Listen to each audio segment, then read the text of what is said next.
Believe it or not, we have some updates on the Farm Bill, plus a continuing resolution that passed last night to keep the government open. We're going to talk about all that, plus a lot more, on this episode of the Arkansas AgCast, which starts right now.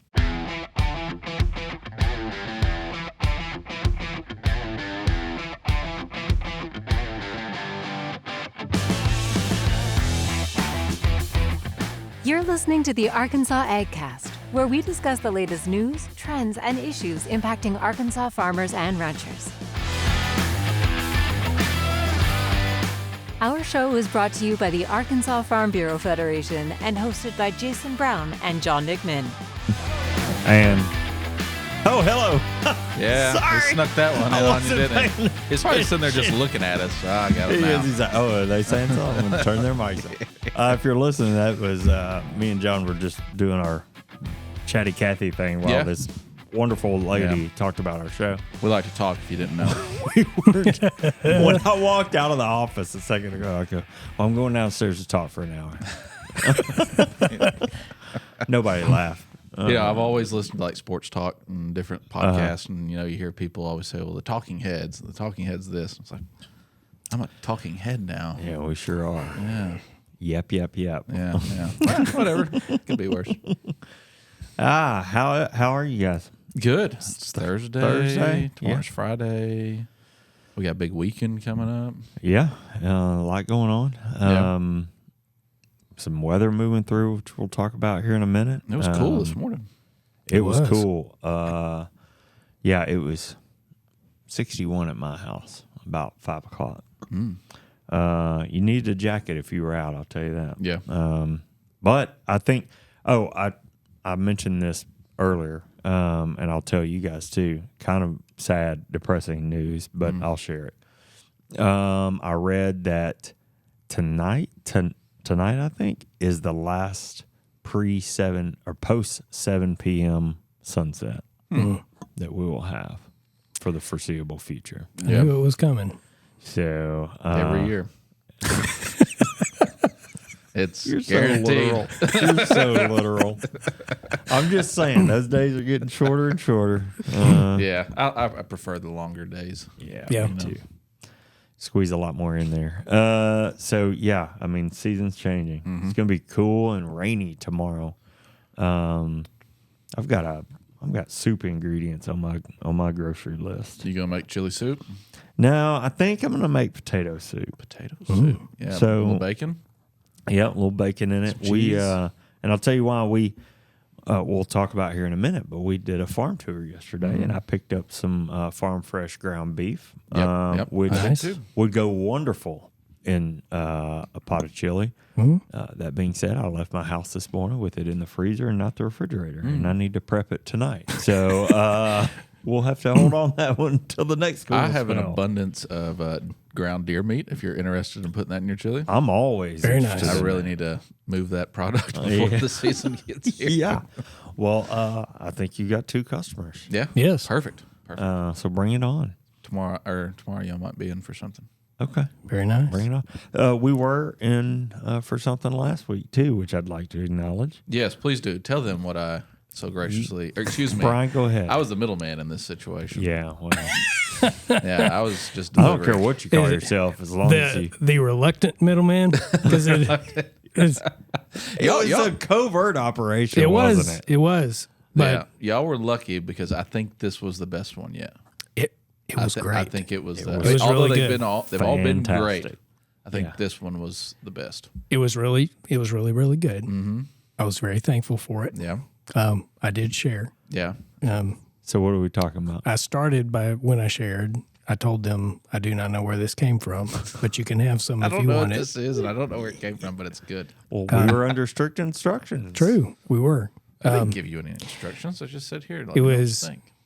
It was very good sourdough. Then I found out y'all shared it with like the entire department, and Well, that's what we're saying. You were like, hey, don't go telling people where this came from. yeah, we're not at a very high level of production at the moment. Supply is low, demand is high. I felt like I was working at Sam's because I cut it into little bitty tiny squares and was offering it to everyone that Tuesday walked by. samples. So, You know what else he did? What do you do? Warmed it up. in the I did. microwave. Man, little. If you got a toaster, we're not as fortunate in the McMinn household to have a toaster, but we use the broiler in the oven. And that's a little butter. I know what he's getting for Christmas. I don't keep a toaster in the office anymore because back when I was in my 20s, I had one at the office once and toasted a Pop-Tart. Didn't go well. And so... Well, that's where you should have learned that all Pop-Tarts should be eaten raw. Well, our audience is probably curious of what y'all are talking about. We haven't really mentioned what it is. He did say the word sourdough. But he did say sourdough. John, as you know, if you listen or watch this show, we have talked many times about John's wonderful wife making sourdough bread and many other sourdough products. And John brought Brian and I finally, after weeks of begging on this show, brought us a sampling of the said sourdough. I did. And boy, was it delicious. Please pass that along.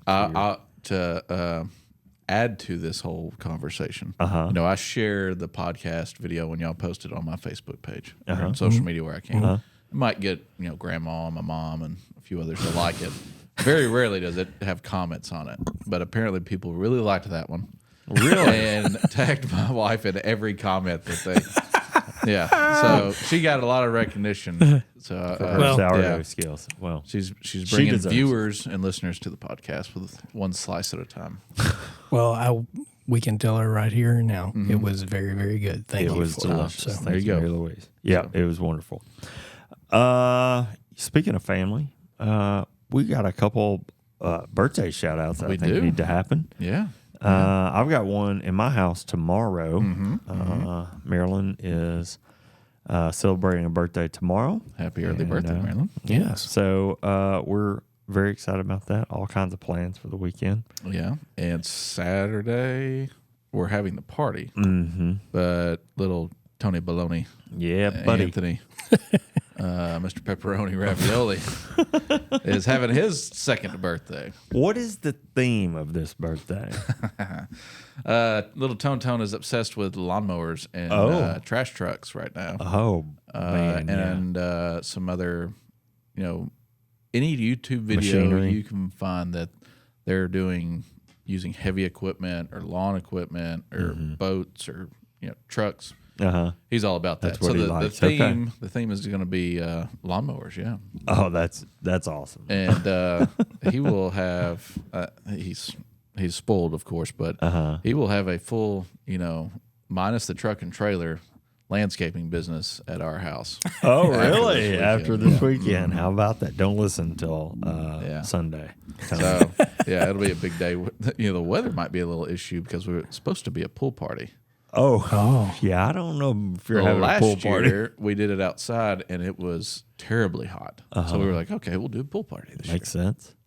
Well, the pool will be there, and so will we. We'll see who jumps in. Don't know how much of a party's going to be happening in that pool. I don't know. But, he's on turn 2, man. It's crazy how fast it's moving. Man, I'm telling you. It'll happen in no time. Yeah. Is he getting one of those lawnmowers with the bubbles that I think come so. out? Oh, yeah. Those are good. There'll be a bunch of those at the party. That's great. I love to see those, toys that we played with when we were kids that are still hanging around. I've got a push mower, and I pulled it out of the shop the other day because he was just lawnmower this, lawnmower that. And I was like, you want to see a real lawnmower? And I brought it out, and he was like, ooh, ooh, ooh. And he's been trying to push it, and it's too tall for him, and he gets frustrated because he can't move it. Yeah. So then you have to pry him off of it, But it's cool. Hopefully we can get him trained. And he just gets really, really obsessed with lawnmowers and really gets into it. And man, we got plenty of grass for him to. You've got an opportunity here, that's for sure. Wait till he sees or gets on a zero turn. My goodness, that's like a spaceship compared to that push mower. It's only a matter of time before they make a kid's version of those. Oh, I bet you're right. Yeah, I bet you're right. Almost like a golf cart. Like a toy, like a riding toy. I think they're already out there. Oh, really? Yeah. Oh, interesting. But they have little weed eaters and leaf blowers. And the whole get up. Little tidbit: I've never driven a zero turn lawnmower, but man, I'd love to. Yeah, I've driven one. I've never actually used it to mow with though. Yeah. Oh, you just entertainment purposes. You know me with the stand-up desk and everything. I'm fascinated by the guys that have the stand-up mowers. Like push mower thing. Yeah. They're standing on the back of it, just wheeling around everywhere. Those are pretty cool. I want to try that. You know, in retirement, I hope not only to have a garden, but to have like my front and backyard the same texture as like a putting green, and have that lawnmower that does that. Yeah, that'd be pretty cool. Yeah. Why put off?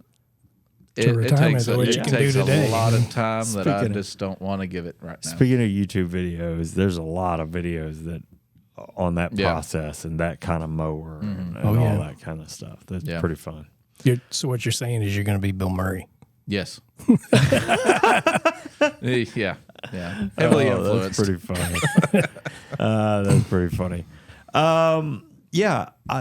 We were talking a little bit about yesterday before we came on, and I just kind of want to tell folks what we did yesterday and pay you and your team a compliment. Push that to John Bailey. Okay. That was he was heading up this initiative. All the credit. Well, did a really good job. The Commodities and Regulatory Affairs Department here at the Farm Bureau Federation, headed up by John Bailey, Vice President there, took our entire staff out on a farm tour yesterday. And it was just a fantastic experience. Number one, it was supposed to rain all day, as the forecast said. It was beautiful skies, not too hot. I mean, it got warm a couple times, but not too hot. It was so pretty outside. Somebody pointed out to me that the clouds almost looked fake. Yeah. It was a beautiful day. It was nice. Yeah. I was prepared to be trouncing through the mud, even on Tuesday night as I was getting ready. But, so we made 3 stops, one to Keogh Fish Farm. Yep. One to Flying Sea Ranch, and the third stop was at Simon Dairy. Now, let me provide a little bit of extra clarification here. Keogh Fish Farm, let's stop number 1. Yep. The world's largest hybrid striped bass farm. That's correct. Just 45 minutes from our office. Okay. Then we went to Flying Sea Ranch. I'll call this, they are a pioneer in direct-to-consumer animal protein sales. Correct. Really, in the state. I mean, they are blazing a trail. Especially within Arkansas Farm Bureau. They were really kind of the first, them and I'd say the cows. Yeah. Were really, I forgot what the cows is. I can't remember it off the top of my head. Yeah, Michael, his wife, and his mother do an amazing job. And they've updated, they had an old dairy barn on that farm. And when I first got here, we were talking with them. They had aspirations to turn that dairy barn into what you saw yesterday as actual storefront, where they sell all their goods and then other local products. Yep. And thank you, Michael, who gave us a 10% discount. Oh yeah, that's right. And now you've heard us talk about Flying Sea Ranch on this show before, at barbecue and just general cooks and fans of food. So we got to go up there with everybody yesterday, and then we'll come back and hit some of these. So you got the world's largest in their category. Then you've got a true pioneer in the state for innovator in their category, and then you had Simon Dairy, one of only 15 dairies in the state according to them, and probably one of the largest, if not the largest, left. They're milking, I think, 200 cows a day there. But they had like 500 head, right? 500 but only head. Milking 200. Yeah. I was the whole way back home. I was thinking, all right, well, how does this logistically work? Like, having to plan and manage all that and cattle rotation and. Yeah, that's a deeper dive than what we have time for. Yeah, I don't know how they're doing all that. But the point is like we got to see some really cool farming operations. We got to learn a lot from farm. The amount I could go back and write a paper on what I learned at the dairy farm. Yeah. I'd never been on a dairy farm before. Worked in agriculture 15 years. Yeah. 2 things about that dairy, or just one thing specifically about dairies. That's 7 days a week. That never stops. What do you say he has to milk? All 200 cows twice a day. Yeah. And they all get fed twice a day, right? Mm-hmm. And then also unique to their situation. They're tremendously diversified. Oh my gosh. The dairy seems like the focus, right? But they cut their own silage, their own corn, right? To feed their dairy cows. But they also have rice and soybeans. Yeah. Yeah. That's insane. It's wild. And it was beautiful out there too. And he was telling us, Matt Simon was telling us about they used to go and do silage cutting in other counties and other places in the state. I mean, I don't know how they have the time to do it all. Yeah. It's really, and I've grew up around combines and stuff like that. I've never in person seen that. What do you want to call it? A silage harvester. I'm sure there's actual real term for it. Sure. It's like a combine. It just doesn't have the hopper tank on the back of it. And seeing that thing and the header that's on front of it, like, it almost looks like it's out of a horror movie. We need to drop like a picture of that thing in the maybe in the Yeah. comments. I sent it to a buddy of mine who works in agriculture. He spends a lot of time in the Midwest. And he's familiar with that type of machine, and the cost. Because the first thing he said is those things are so expensive. Yeah.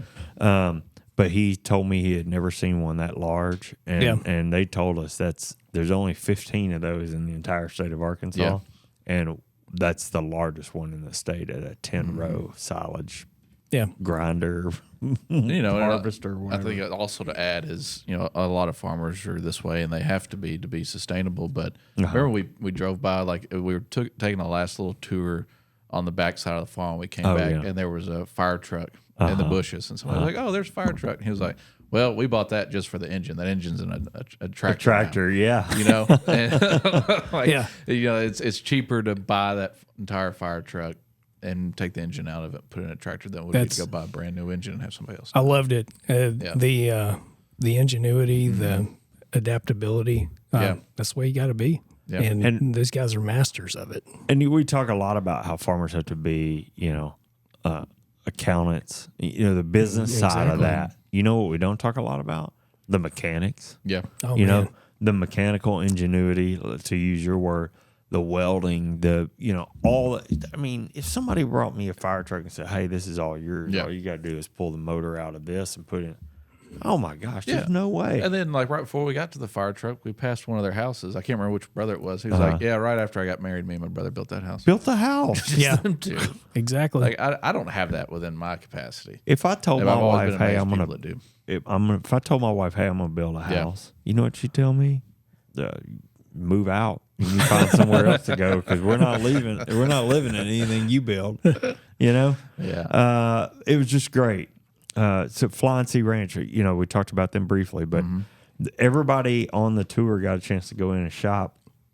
So they've got all the beef that they grow on their farm, and then they've partnered with a farm for poultry, so you can buy fresh off the farm chicken. Yeah.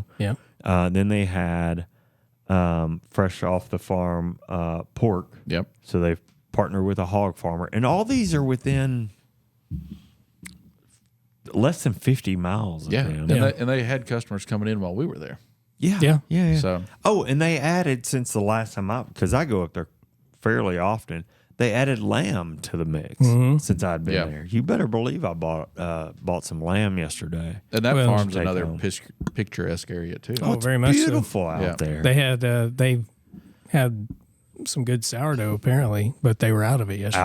I saw it on the sign, but I never saw it. Yeah, we talked to them about it, but they didn't have any. Yeah. They were getting some more this weekend or something possibly. And then they had spices and barbecue sauce, woodworking, handmade fishing lures, freeze-dried foods. Freeze-dried foods. The candles were very cool looking. Oh, that was great. Really, it's like a mini farmer's market, but year-round in there. And then they, I know they've got plans to expand into other, I'll say specialty crops in the near future. The Mayflower, I didn't realize that they had, they've also got a place in Mayflower where they have pecans. Oh yeah, they're diversified too. They've got row crop down there too. Yeah, row crop. But I didn't realize that they were opening up a retail location down there. I didn't either. But he mentioned that yesterday. Yeah. So as much as they've progressed they still can't keep up with the demand. And I think that's a story all on its own of how well they've done and how much effort and resources they put into that. They can't even grow enough cattle to meet that demand. Yeah. So and what he also harped on is, Jake Cartwright out of our department is working with him and the U of A as a kind of a partnership to try to build, let's call it an enterprise budget for people that want to get into that direct-to-consumer marketing in beef cattle. That's excellent. Yeah. So look forward to that information. It's cool that Jake's part of that Farm Bureau schedule. Yeah, exactly. Yeah. It's just incredible to think about that you can go up there. And we were 10 minutes from town, maybe. Yeah, it's 30 minutes from my driveway to get up there and go buy those products and take them back home. Yeah. And there was a ton of meat purchase yesterday. I mean, everybody who came out of there just about had a bag. We had 3 ice chests full to the brim. Yeah. So, and then we back. I guess we're working this tour backwards here. We started at Keo Fish Farm, Mike Freeze's farm, and that was just a fascinating experience too. Learning about some of the genetics work that they're doing. Yeah, learning about the regulations. Oh yeah, in the fish industry was just fascinating, and regional food consumption. What's the word? Preferences. I'll say. He, one thing he was telling us like northeast part of the country they don't necessarily eat catfish like we do down here. So a lot of that hybrid striped bass that they're producing on that farm goes up there, right? Yeah, and the carp he's growing. I thought that story was pretty interesting. Several years ago, they were using herbicides to control vegetation within water, but they were finding that it was affecting the water negatively or polluting the water. So the U.S. moved to ban that practice. Well, the next logical thing was to use carp to do that. This particular carp eats vegetation, and what did he say? Outside of Phoenix. Well, just an example. One of the projects is in Phoenix, where they're canaling water out of the Rocky Mountains into Phoenix for drinking water. His carp that he grows are in that canal system to keep that area clean, so that water can flow freely. Yeah. And then like the other thing, he ships a lot of fish internationally. And then the details he was given on like I've got 3 maybe 4 days for the fingerlings to survive that flight or just to survive any trip. Trip. But he's like, there's only one airline that will take on this liability of perishable items. Yeah. And that they only have 3, maybe 2 planes. And if that pilot's sick that day, they're like, oh, well, we're going to go tomorrow or maybe the next. And he's like, well, I can't afford that. What do I do now? Yeah. And just the hurdles that they're going through in that kind of fish production industry was pretty cool. Yeah, there was a tanker truck that pulled in while we were there from Texas to load up on fish, I mean, and what did he say? In Lone Oak County, there's the world's largest hybrid striped bass. Bait fish, too. The world's largest goldfish farm and the world's largest, or at least the country's largest bait fish farm. That's pretty cool. Yeah. It is. Crazy.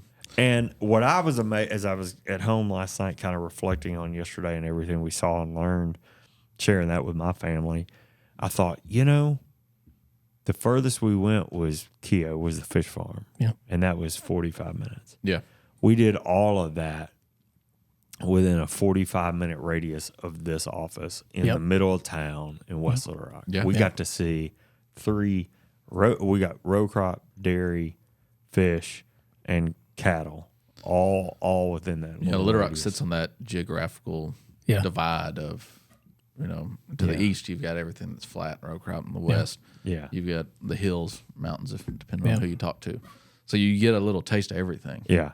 Pulaski County doesn't have that much agriculture in it. Sure. But it's not very far away before you hit Keo Fish Farm or a rice field or, cattle on the highway. Well, as a PR person, sometimes I'll find myself kind of griping about, when TV news especially calls, hey, how are we going to find them?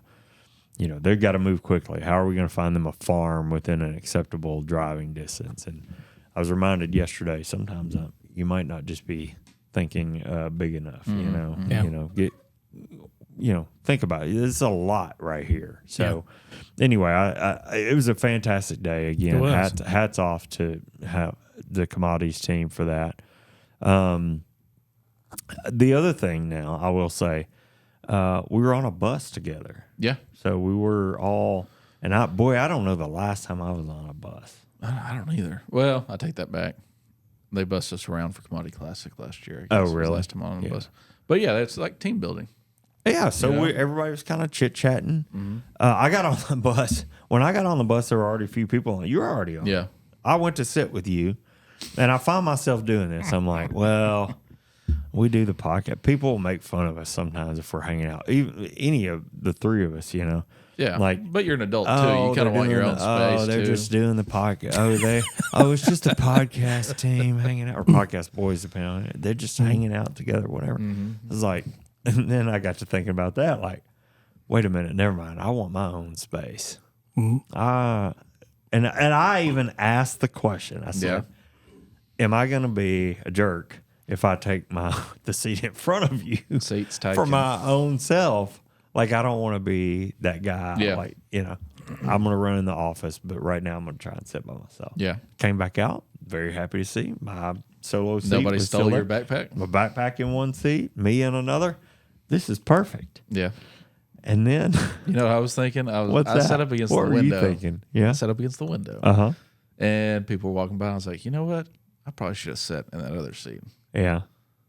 But why? I mean, why not the window? Buses are kind of cramped, and you kind of want some elbow room. And we had enough people that went that everybody would have their own two seats. That's luxury. Yeah, I know, right? Everybody can have their own row. But there are just certain people in your life that you can't say no to. Yeah. Did you? Wait a second. Are you telling me that you had to share? I did. Everybody could have had their own seat. I'm not saying I had to. Okay. You I chose to not make it an issue. Okay. I'm happy I didn't. Who did you sit with? The Wizard Man. Yes. So, what's your perspective on this deal? In my defense, okay. He walked by me and just smiled and sat down. So, I stewed over this all night. Just so you know, I have social anxiety. I love that. I am a chronic introvert. Have to make myself go out of my way to interact with others. Sure, sure. Yeah. Very much like everyone that I work with and enjoy it. We're just a big family. Yeah. And so I had my blinders on, got on the bus, and I'm thinking, we must be full. They're telling us, you've got to get out here, and we are leaving right at 8:30. So I'm thinking that the whole time. Just gotta go. I did not look up. I didn't look to the back of the bus. I didn't see that we had plenty of seats. I just thought, we're starting to fill up in here. So I walked on. I saw John sitting there. He looks up, smiles. I'm like, I'll just sit with you. Yeah. And just plopped down. Didn't even think of it. And it wasn't until we were about to pull away, I hear in the back of the bus, I'm like, oh, man, there's plenty of seats for everybody. We can just spread out. And I'm like, oh, gosh. Well, I don't think that was your fault because I was at the front of the bus. I was in front of John. Yeah. Every other person was sitting on the aisle. Yes. So you clearly got there and you're like, oh, that's taken. Here's an open seat. Yeah. Because he was sitting by the window. Well, apparently he enjoyed my company so much. I did. After knowing that he had the opportunity to sit in his own seat. He didn't move. He didn't. Every time we got back on the bus, he just came right back to me. I didn't want you to feel like I didn't want to sit with you after that point. Again, like I say, I am. There's a lot to navigate in that. Star and I laugh all the time because we both think we are the king and queen of awkward. Yeah. We just find ourselves in these situations and stuff, sure. and so I didn't want you to feel like I didn't want to be there. I tried. So, I had some crackers And I tried to share them with him. He did. And he said no. He offered, but I did not want to. Well, that's interesting because I brought my own snacks. I was anxious about the length of the trip and the lack of snacks. We had lunch, but no snacks in between. So I brought my own snacks. I sat behind a expectant mother and who also did not bring snacks. And so I gave my snacks away. And I offered them, and she was like, "Yeah, I'll take that. Bring it on." Yep. So I was without snack for a portion of the day. Without snack. I'm just saying. Well, she didn't like my beef jerky that I brought. She didn't. She had a comment about that. But, I enjoyed it. Well, John was a gracious host. Yeah, and I couldn't have asked for a better bus seat partner. I don't know what the term was. Passenger. I think those buses are incredibly comfortable. That was the nicest bus I've ever sat on. I mean, it's like wood hardwood floors. Yeah. I like Yes. hardwood. Yes. But I'll tell you that the longest trip I've ever been on one of those buses was the year after I graduated high school. We did a school trip to Orlando, and we went all the way down there and back on one of those things. And that was that. They have their limits, is all I'll say. I will tell you what I was impressed But with. We yesterday was had great. the youngest bus driver I've ever seen, and that young lady, she drove that thing like a boss. Yeah, I'm like, she my did. goodness. So, Yeah. And I want to give her a shout out too, because she, what happens when you take one of these charter buses? You get on the bus, you drive to your destination. What's the bus driver do? Stay on the bus. Stay on the bus. They Yeah. just sit with the Oh, bus. Almost right there to a with point us. where I've always thought it was a legal requirement or something. Yeah.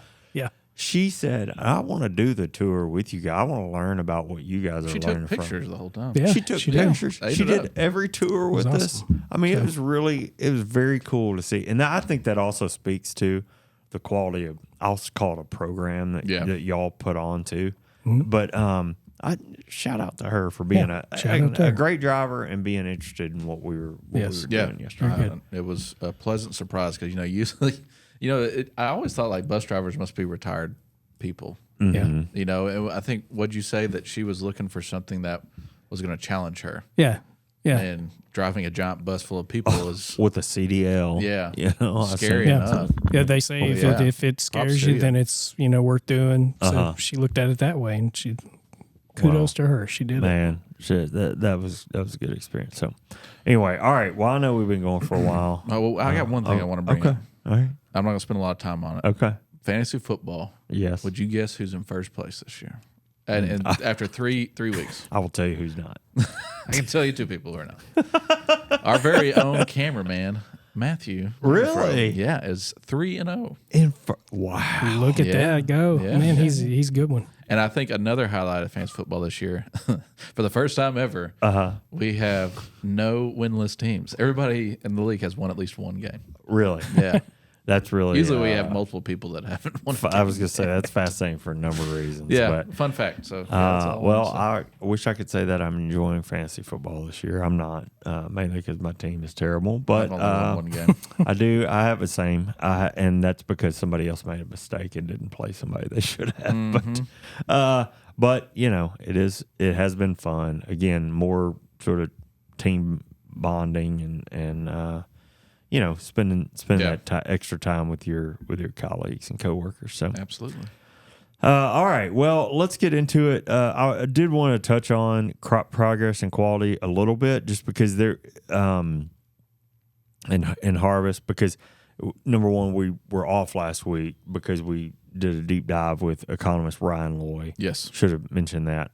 So go back and listen to that episode if you haven't already. You guys had a good conversation about a number of economic factors like the Fed interest rate cut, the farm bill, commodity prices, things like that. Yeah, basis, the river, falling, you name it. Yeah, so go back and listen to that episode. Got a little nerdy. And one of the reasons we had him on is he and Hunter Byram just started their own podcast with the University of Arkansas Division of Ag, which is a weekly, I believe it's weekly. I think it's weekly, yeah. But they focus on the economics. And they also have a blog that goes along with it. Oh, nice. So you can read it and listen to it. Yeah. And Hunter was out of town. So Maybe next time we have Hunter this time. Yeah, let's do it.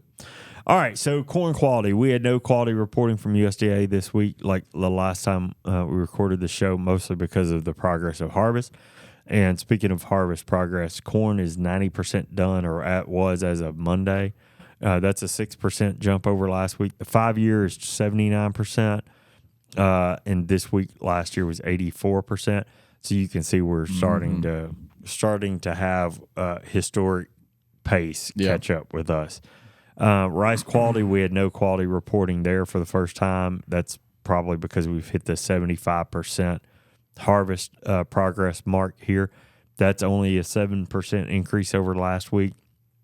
Over last week. The 5-year average on rice progress is 56%.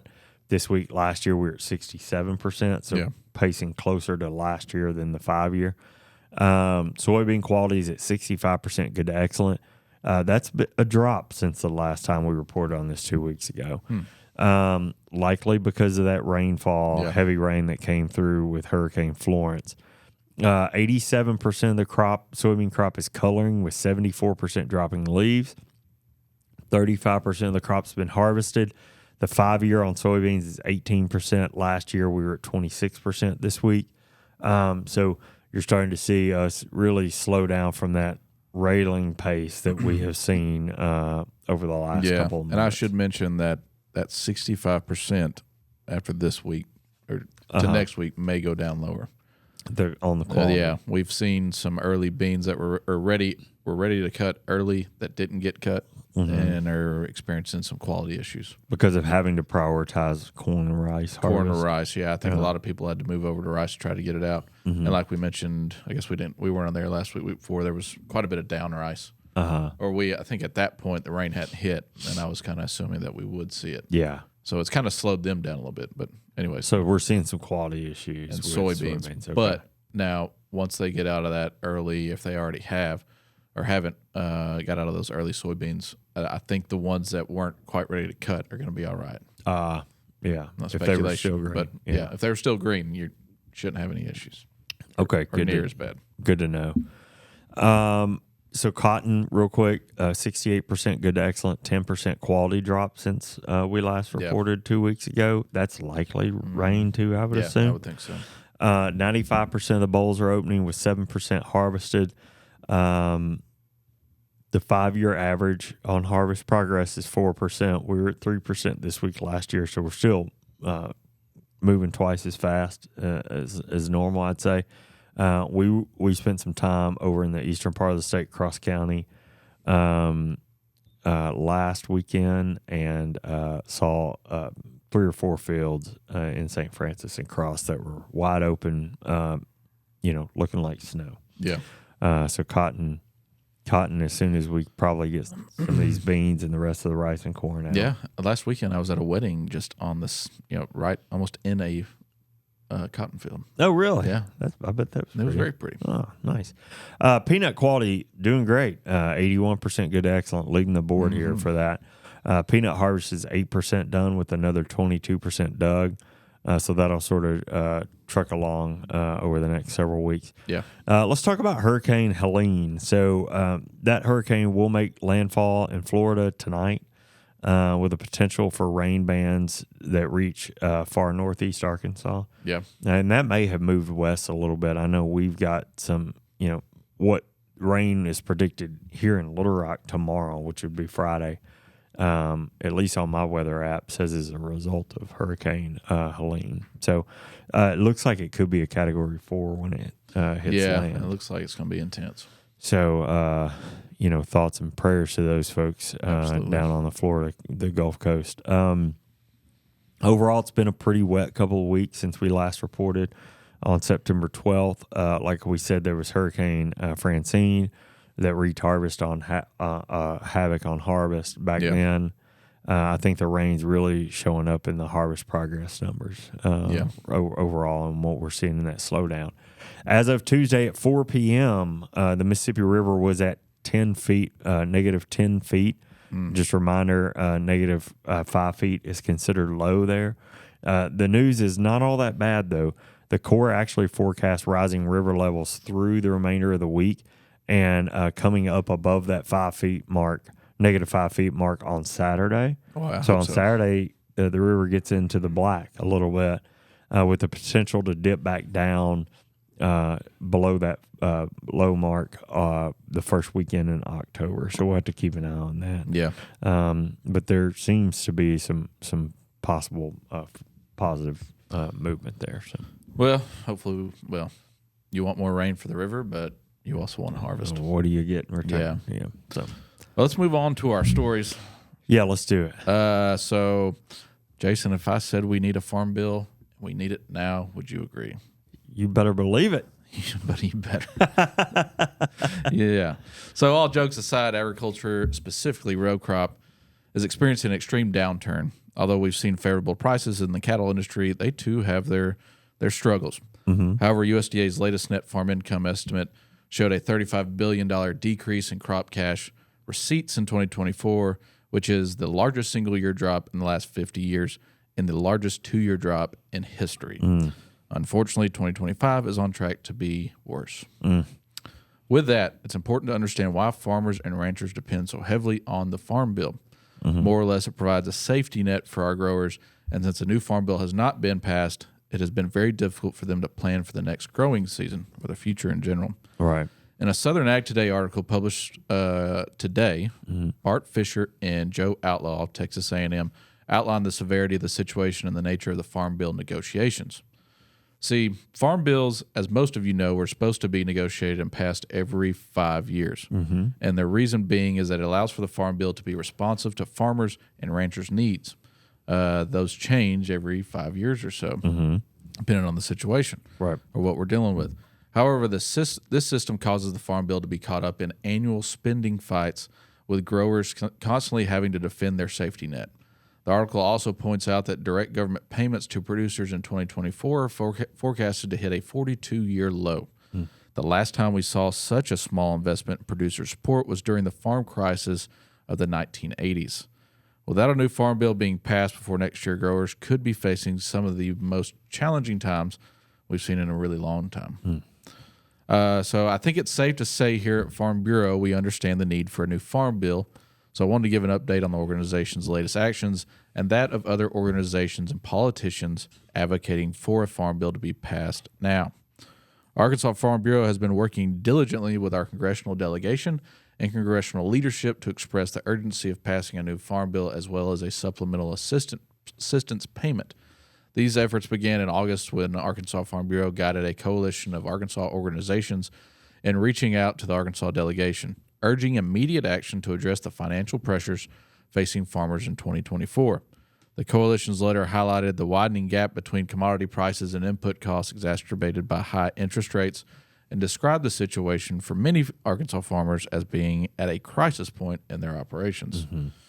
On the national level, Arkansas Farm Bureau joined a coalition of over 300 agricultural organizations from across the country to urge Congress to pass a new farm bill, not just an extension of the 2018 Farm Bill.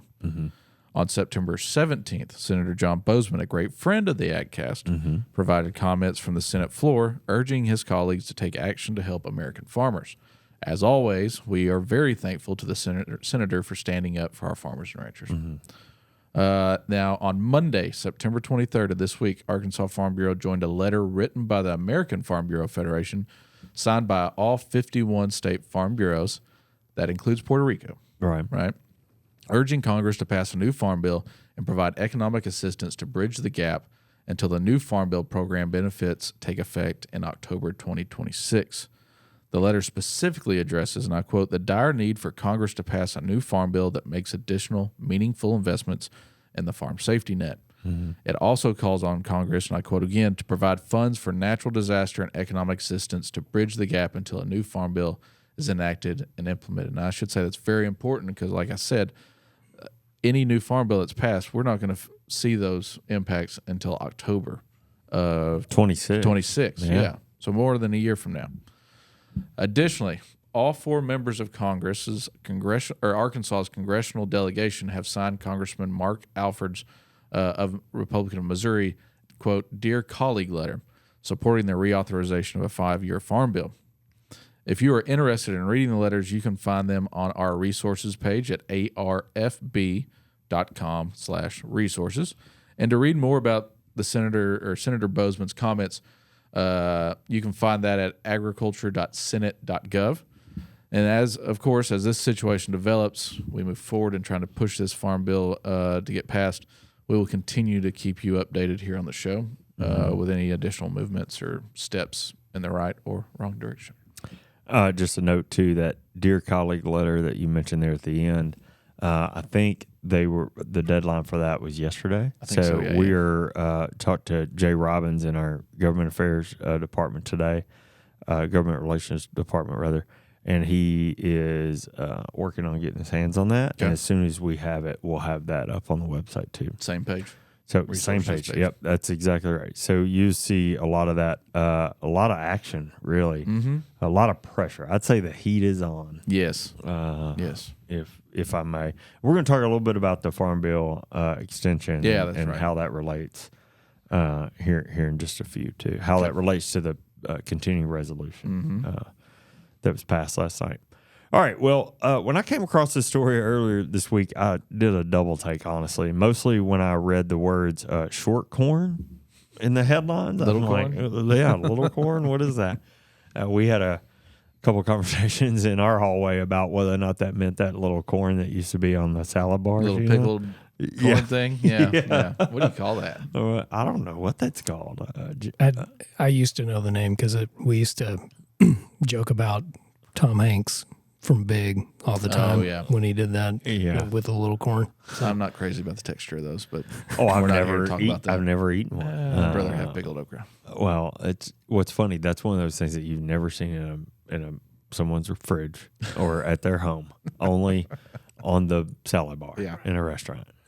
Right. Pretty funny. Isn't it like corncini or something like that? I don't know. I don't remember the name. Somebody was really successful in their lobbying efforts to get that on. Yeah, exactly.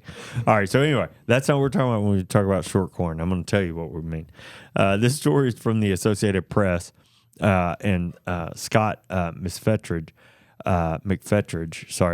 who traveled to Iowa, what we think of as the corn capital of the U.S. probably, to report on this. Now, we're familiar with corn here in Arkansas, too, not to give Iowa all the credit, which can grow as high as 12 feet. Yeah. But change to that may be on the way. Bayer Crop Science is testing about 30,000 acres of a crop called short corn across the Midwest this year. You may be asking yourself, what's the purpose of a corn stalk shorter than the crop we currently grow? Bayer says the variety could be promising for farmers dealing with changing weather patterns, with hope that a shorter stalk could withstand powerful windstorms. According to the report, the corn's smaller stature and sturdier base enable it to withstand winds of up to 50 miles an hour. To test the strength of the crop in trials, researchers are flying over fields with helicopters. The Associated Press reports the smaller plants also let farmers plant a greater density, allowing them to grow more corn on the same amount of land, increasing profits. That's a development coming to the market at a time when we know farmers have endured several years of low prices, which are forecast to really continue. We grow around 90 million acres of corn annually in the U.S., with Arkansas contributing about 500,000 of those acres to the tally. It's the nation's largest crop, and something we hear about being wind damage, what feels like every year here in the state. Wind and hail. You know, it's not all positive, though. According to D.O. Kelly, an assistant professor at Iowa State University, who is researching different approaches to growing short corn, she says short corn comes with cobs growing close to the ground, potentially making them more vulnerable to diseases or mold. The shorter corn stalks could also be susceptible to a problem called lodging, which is when the corn tilts over and grow after something like a heavy rain and grows along the ground instead of vertically like it's supposed to. I would think raccoons would be an issue too. I hadn't thought about that. Although Bayer has been working on short corn for more than 2 decades, they are not the only player in the game. Companies like Stein Seed and Corteva have also been working in the space for around a decade. From what I read from the Associated Press, it's like the Shetland ponies of corn. Short and stocky. One could say that. Stocky. But think about it. If that really takes off, what a pun! Yeah. Mark that down on your notepad. Highlight that. Yeah. Mark that down, boy. Not short and stocky. How am I short watch and this? stocky. That's a dad joke if I've ever heard one. But imagine if you're looking across the field and you always see that picturesque, like Field of Dreams would be a perfect example of a cornfield, right? And then take that away. And how tall do you think this plant will be? 3 feet, 4 feet? They have photos of it in the story. It looks about half. Yeah. I'd say 4 or 5 feet. I don't know. That visual aspect of that may go away, picturesque moment. Yeah. Well, Shetland pony corn. Short and stocky. Yeah. I wonder if that's how they referred to the. That was probably the thought. They probably saw the Shetland pony and were like, man, let's work on this. If we had some shorter corn. This is going to show my age, but I have to say, and I know we're going to get derailed here a little. Yeah, sure. We'll get right back on it. We've never done that. Just brings up memories of my childhood. We would shop the Sears catalog for jeans as a kid. Oh, yeah. And as a kid, I always had to get the short and stocky jeans. Yeah. Husky. Is that what they called it? The husky jeans. No, we're not going into husky jeans, man. I've got an issue with that too, man. Talk about giving someone a complex. Yeah, no doubt. Mom, like you got to wear the huskies. The husky. Yeah, I was a husky. No, Mom, I don't want to wear the huskies. All right. So again, I digress. Well, so here we go. Yeah, that's not right. Well, a couple of other thoughts on this before we move on. One of the benefits pointed out it would be potential less water. Yeah. I assume that just makes sense. It has further to travel. But although this has been in the works for, according to Bayer, they've been working on it for 20 years. Short corn development really accelerated and became a priority after that 2020 derecho in Iowa. I don't know if y'all remember that, but I was working for a private company in the ag space at the time. And, it was a big deal. 100-mile-an-hour winds. Yeah. There was a lot of property damage in general, but the crop damage was just unbelievable then. So, corn has an issue with falling down. Yeah. Winds. Green snap and all kinds of stuff. Yeah. So, anyway. Well, let's save some time here. We've been going a little long. All right, let's take a short break and hear about how Jason or you, our listeners, can keep rural roads safe across Arkansas. Arkansas farmers and ranchers work 7 days a week. That means when you hit the road, you may be sharing it with farm equipment, especially if you're traveling along rural roads and county highways. Farm equipment moves slower than our pickup trucks and minivans. They may not have the safety lights and turn signals of our family vehicles either. The trucks and tractors moving down the road need extra room to make turns, cross bridges, and move through intersections too. We all get in a hurry sometimes, but it's important that we all stay safe, no matter if we're headed to buy groceries or grow them. So next time you're cruising past a pasture or field, keep an eye out for farmers. They'll be sure to keep an eye out for you too. If we all work together, we can make sure Arkansas is cultivating safe roads. All right, we're back. My jaws are hurting. I was kind of stretched from laughing. Well, my last story here. If you've listened to the show before, I like to talk about export markets or international trade. And I think it's for good reason. However, my next story is a bit of a roller coaster of positives and negatives coming from our Colombian meat and powdered milk markets. So let's start with the good news. If you remember, Colombia closed its ports to all U.S. beef imports when H5N1 hit the U.S. dairy industry this year. But the good news is that as of September 24th, just 2 days ago, the country announced that they have lifted restrictions on imports of U.S. beef and fully restored market access to U.S. Markets or U.S. beef. Mm-hmm. Dan Holstrom, president and CEO of the U.S. Meat Export Federation, says the association is grateful to have the market access fully restored. The reality is that science was on our side, and ultimately that prevailed. He also said the impact on beef exports was substantial, and we were running at a clip of $3 million a month on exports. Then post-April, when all this hit, when we had these restrictions, we were down to less than $1 million per month in other markets. Competitors such as Canada, according to Holstrom, took advantage of that. That was the good news. The bad news. So just a day later, it was announced Colombia will be applying a 4.86% tariff on imports of U.S. milk powder for the next 4 months amid a trade investigation. Oh, interesting. This comes from Colombia's Ministry of Trade, Industry, and Tourism. They released a preliminary report arguing that through 5 programs, the U.S. government is subsidizing the production of liquid milk, which is used to produce powdered milk.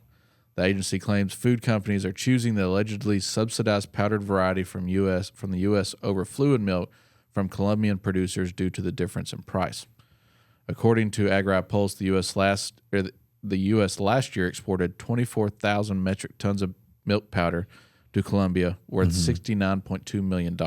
Wow. That's a decrease from 2020 when the U.S. exported 31,796 metric tons to the South American country at a value of $78.4 million.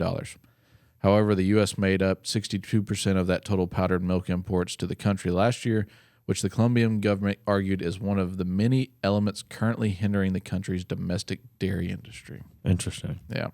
So it kind of seems like their domestic dairy industry can't produce that milk at a cheaper price than what they're buying it for. The Colombian Trade Ministry's preliminary technical report claims at least 5 programs are used to subsidize liquid milk, which is used to make powdered milk. Among these are the Dairy Margin Coverage Program, the Organic Dairy Marketing Assistance Program, and the Dairy Business Innovation Grants Program. It argues that the Farm Service Agency loans are also benefits in the form of financial contributions. A little bit odd. Yeah. Well, the U.S. government believes that any such subsidies were, quote-unquote, too small to affect the prices of value-added products like milk powder, and that there is no evidence to suggest they would have a price impact anyway. It also said most of the programs in question are either used in response to natural disasters, crises such as COVID-19 pandemic, or are specifically targeted at organic producers. This was a big article I read. Sure. There's several associations of dairy producers that are working to fix this issue. But as this moves on, that'll be another thing that we definitely keep you updated on. Yeah, we'll need to.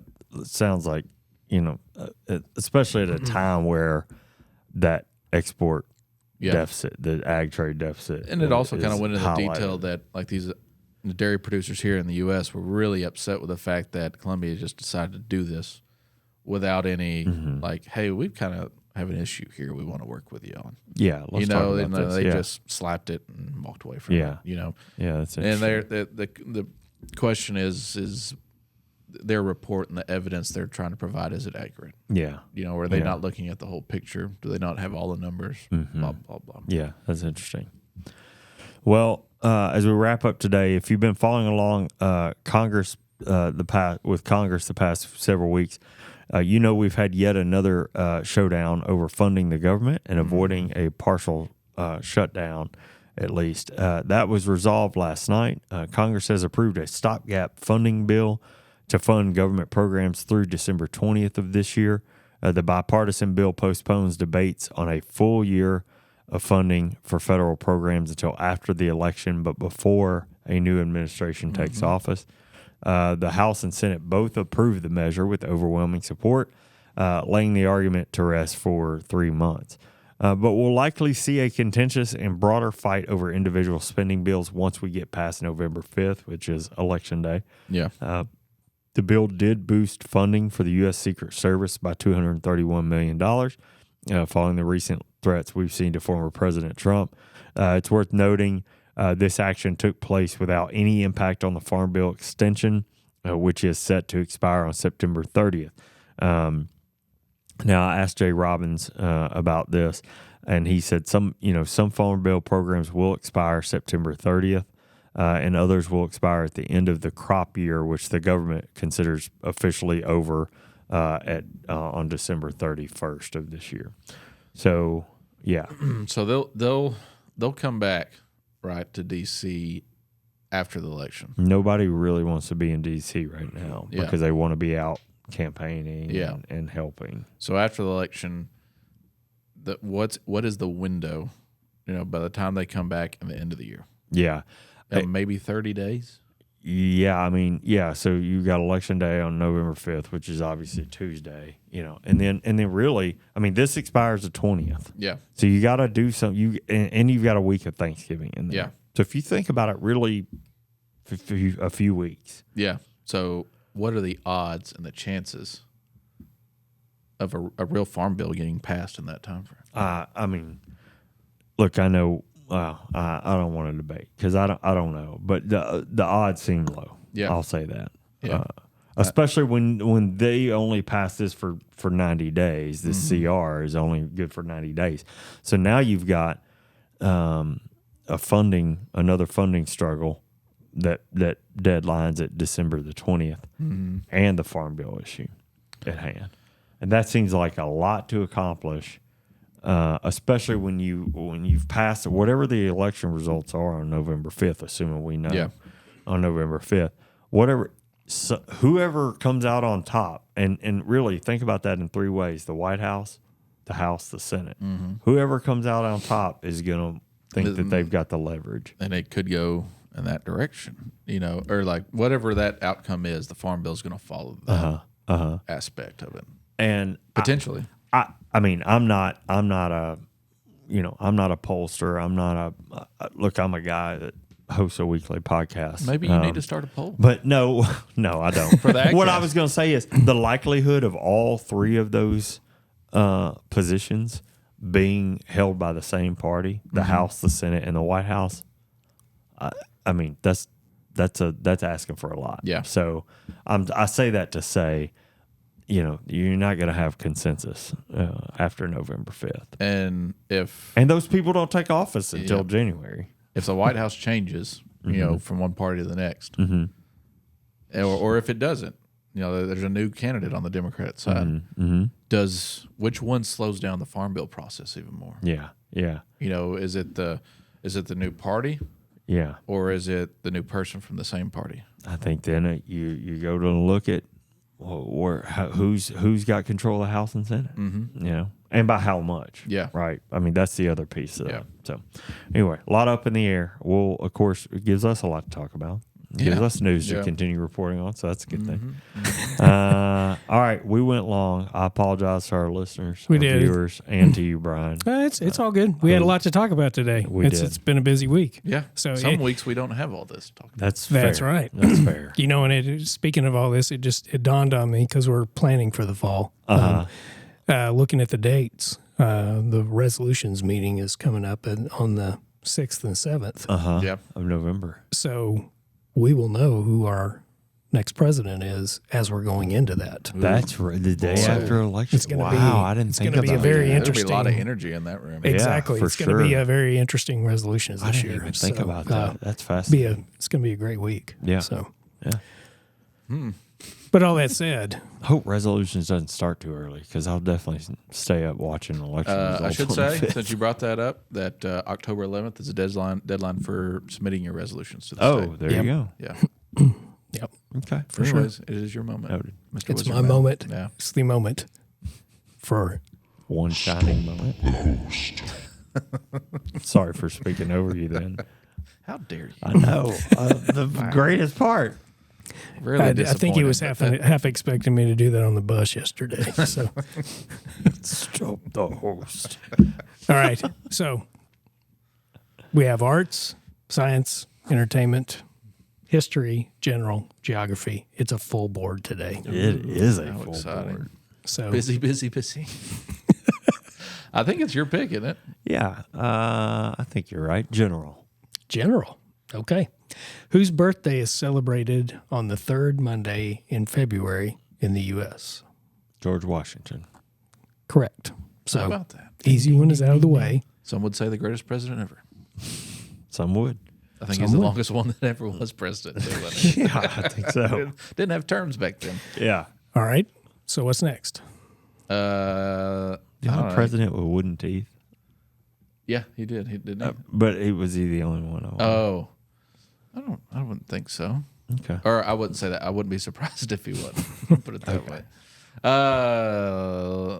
Let's go. Did you say you had history? I do. Yeah, the George Washington thing's got me inspired. Okay. It is presidential related. So, Oh, nice. which U.S. president owned a pet hyena? What was it? Was it Theodore Roosevelt? Theodore Roosevelt. Oh, You guys are 2 for 2. Man, golly, the heat is on. Education Day yesterday did you guys some good. Get out and get some fresh air. Look at our You're brains. on fire. Ooh, my skin's All right. tingling. So one more. Let's go for the trifecta. What are we going to How have? you do it? Should we pick together? No. I'll keep it going. Going back to general. Oh. Well, I'll have to refresh the board. Oh, well. So do you want to stay on this board or do you want me to refresh it? So Let's stay. Arts, which will really end this street. Just You're a brave intentionally soul. sink the boat with that Yeah. one. in I Greek did. mythology, Oh, my God. what did the Cyclops forge for Zeus? Forge? Yes. What did he forge? Cyclops. That means he only has one eye. Right. Does that have anything to do with it? Olive trees. I'm going to say rocks.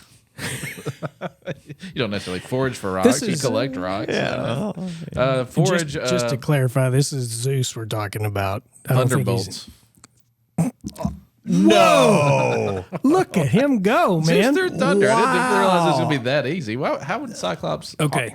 So forage thunderbolts? That's awesome. That I is think mythology, though. sitting next to me yesterday It rubbed off on him. him. So Sounds like somebody's head's getting big. Just saying. did I say it was my head getting big? I said it was you. I have showed my intelligence here today, sir. You are 2 for 2. There is proof. 100%. All right. So that's what I have for How you. about that? So, All right. Well, hey, nice job. Thank you, man. We'll forget you said forge for rocks first. That wraps Excuse up me. Have you ever foraged for rocks? that wraps up the news for this week. Thanks for following along with the Arkansas AgCast. We're grateful for you taking the time to watch and listen. Yeah, remember, you can catch new episodes of the show every Thursday afternoon. Find video episodes on Facebook and YouTube. Listen to the audio version wherever you listen to podcasts. Make sure to subscribe and leave us a review when you have a few extra minutes. The Arkansas AgCast is brought to you by the Arkansas Farm Bureau. I'm Jason Brown, And I'm John McMinn. and we'll see you next week.